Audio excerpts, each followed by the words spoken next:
সমুদ্রের মাঝখানে এক জাহাজ অসংখ্য দূরে ভর্তি করে লন্ডন হয়ে গেল।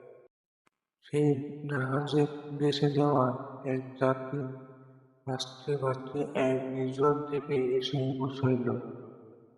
জ্ঞান ফেরার পর প্রথমেই সে আল্লাহর কাছে প্রাণ খুলে ধন্যবাদ জানাইল তার জীবন বাঁচানোর জন্য।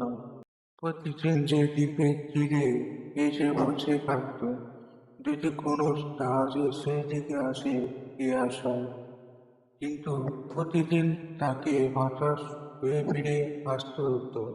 এর মধ্যে সে সমুদ্রে তার জন্য একটা ছোট্ট ঘর তৈরি করে ফেলল। সমুদ্রের মাছ ধরে এবং বন থেকে ফলমূল শিকার সে বেঁচে থাকলো। এর মধ্যে সে একদিন খাবারের খোঁজে বনের মধ্যে গেল। বন থেকে সে যখন ফিরে এলো, তখন দেখলো যে তার রান্না করা চুলা থেকে আগুন লেগে পুরো ঘরটি ছাই হয়ে গেছে এবং তার কালো ধোঁয়া আকাশ ভরে গিয়েছে। লোকটি চিৎকার করে উঠল, হায় আল্লাহ, তুমি আমাকে বাঁচিয়ে যাও রেখেছিলে। পরদিন পরদিন সকালে এক জাহাজের আওয়াজ তার ঘুম ভাঙল। জাহাজটি সেই দ্বীপের দিকে তাকে উদ্ধার করার জন্য আসছিল।